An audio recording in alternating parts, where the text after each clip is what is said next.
boys and girls. Good afternoon. It's another day, another story, and it's special because next week we have a very special holiday. Who can guess what it is?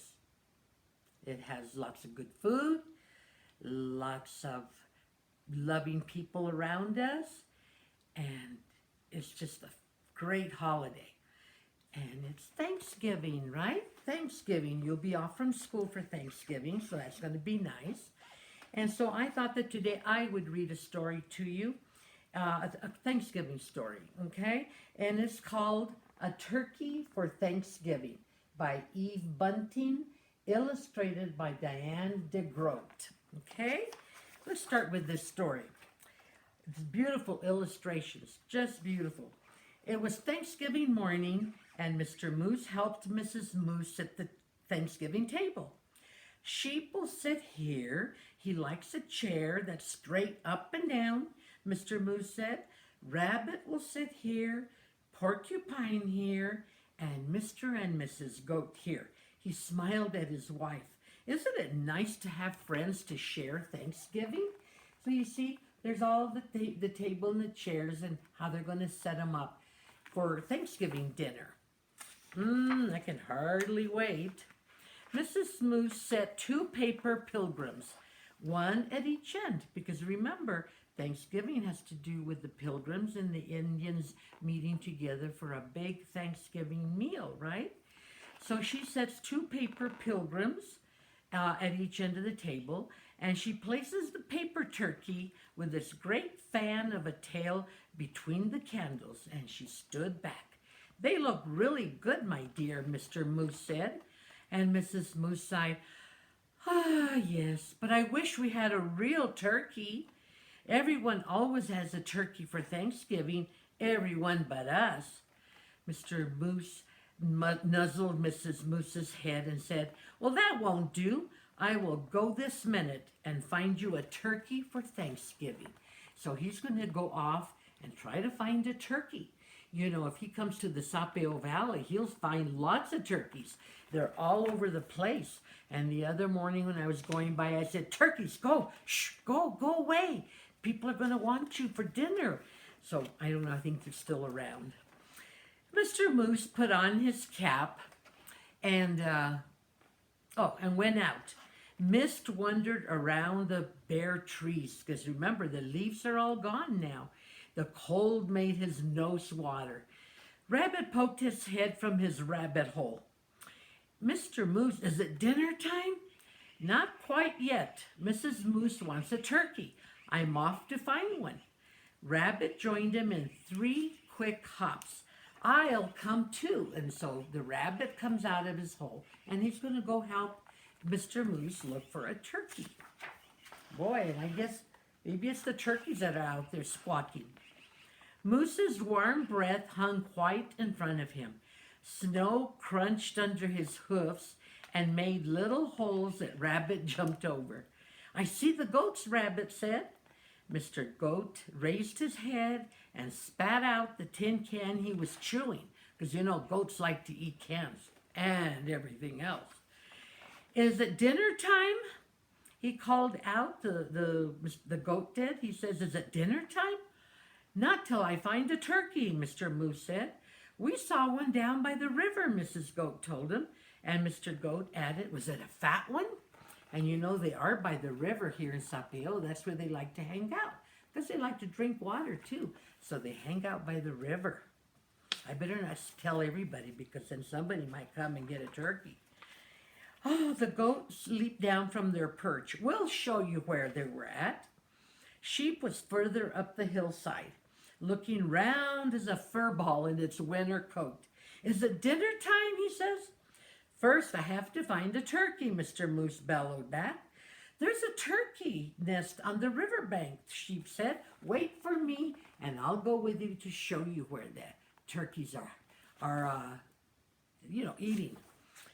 The earth smelled of ice and moss as they crunched along. Above them a crow hung, black as a puff of wood smoke. Porcupine was hiding in the underbrush. What does Porcupine have that you don't want to get near it? is it picas? I call them picas. It's their quails, how they're little porcupine. They're gonna, they'll get you, and it's not fun. Well, Porcupine was hiding in the underbrush. It's you, he said, and he put his quills down. Because when they think they're in danger, their quills go up, ready to let them go. Well, since they were friends, he put his quills down. We're off to get a turkey for Mrs. Moose, Mr. Moose explained. Do you want to come? I'm slow, Porcupine said. Pick me up on your way back. I think he was more interested in going to the dinner. Who'd want to pick you up? She asked and laughed. Can you imagine? Nobody wants to pick up a porcupine. Ah! I'll wait, Porcupine told Mr. Moose. I bet you he'll go real quick when he knows he's going to dinner. They saw Turkey's nest right away, and Turkey himself was peering over the top of it. Turkey, Turkey, Mr. Moose called in his sweetest voice. Oh, Turkey said, and ran from his nest. Mr. Moose lumbered after him. Turkey, don't run. We just want you for Thanksgiving dinner. Turkey ran faster, because you know what it means when you want him for turkey dinner, right? Well, look at the signs that the turkey put out. It says, do not disturb, come back after Thanksgiving. And the other sign says, no turkey here, because they don't want to be cooked up for dinner. Mr. Moose saw the red and blue sheen of Turkey's neck. Turkey's tail brushed crumbs of snow behind him as he tried to fly. But he was too fat, Mr. Goat said. He can't fly. Turkey's legs bent in the middle as he fell. Mr. Moose put a booted hoof on his head and smiled his great toothy smile. I hope you don't have other plans for Thanksgiving, Turkey. He helped Turkey up. My wife won't mind that you're too fat, he said. Let's go. It's getting close to dinner time. They marched Turkey in front. I'm sorry about this, for I can see you don't want to come, Mr. Moose said, but I must insist that you come. A promise is a promise. So there they go, hauling the turkey along with them, pushing them along to make sure they get to the house in time for dinner. There was a wreath of dried fruit on the moose's door, and inside the house was filled with Thanksgiving smells. Mr. Moose hid Turkey behind him. Look what I brought. Look who I brought, Mrs. Moose, he said, and he pulls them out. Sheep, the goats, rabbit, and porcupine. And ta-da! He pushed the turkey around in front of him and says, for you, a turkey for Thanksgiving. So he pulls the turkey out from behind his back over here and says, a turkey just for you, Mrs. Moose. Oh, do you think she'll be happy? Mrs. Moose clapped her hoofs. I'm so happy to have you, Turkey. Thank you, Mr. Moose. Now everything is perfect. Shall we sit?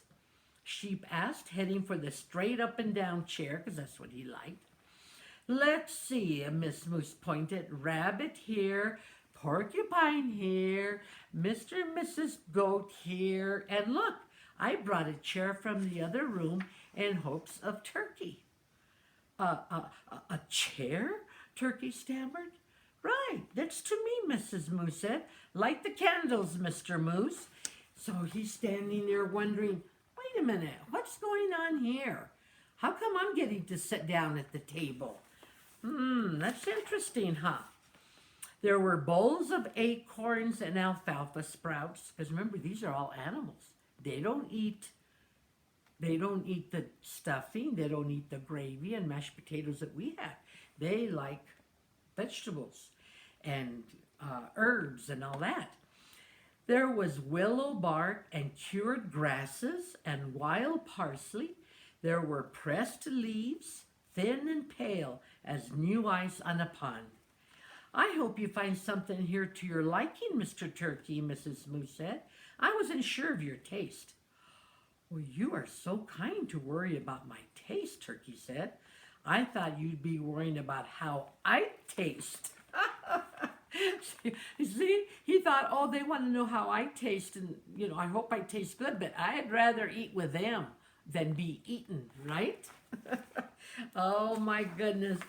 Heavens no, Mr. Moose smiled his big tooth smile and filled everyone's cup with cold spring water. It's so nice to have friends around the table at Thanksgiving. Turkeys waddle, turkeys waddles wobbed, and it's even nicer to be at your table and not on the table, he said. Happy Thanksgiving, everybody. He is so happy because he's not going to be eating for Thanksgiving dinner. Although the rest of us probably will be eating a turkey. Huh? Well, that's the turkey. And he says, Happy Thanksgiving, turkey. So there he is, as happy as can be, because nobody is eating him. And that's a fun story for Thanksgiving. But I wanted to read a Iroquois blessing. Iroquois are the Indians in the northeast North America. That's where they live. And they are probably the ones that met with the pilgrims on Thanksgiving Day. And they have a blessing that I think is really beautiful for all of us, so we can remember to be thankful, okay? It says, We return thanks to our Mother, the Earth, which sustains us. We return thanks to the rivers and streams, which supply us with water. We return thanks to all herbs, which furnish medicines for the cure of our diseases. We return thanks to the corn and to her sisters, the beans and the squash, which give us life. We return thanks to the bushes and the trees, which provide us with fruit. We return thanks to the wind, which moving the air has banished diseases. We return thanks to the moon and the stars, which have given us their light when the sun was gone. We return thanks to our grandfather, Hino, that he has protected his grandchildren from witches and reptiles, and has given to us his rain. We return thanks to the sun, that he has looked upon the earth with a beneficent eye. Lastly, we return thanks to the Great Spirit, to whom is embodied all goodness, and who directs all things for the good of his children. And that's a blessing that we should remember to give thanks, not just that we have wonderful food, but the thanks for that food, but thanks for our lives and keeping us safe, and I hope healthy. So I want to wish everybody a blessed holiday, a blessed Thanksgiving with good food, good health, and a good loving family around you. And the important thing is always to remember to always give thanks for everything we have. And with that, happy Thanksgiving, and we'll see you next week.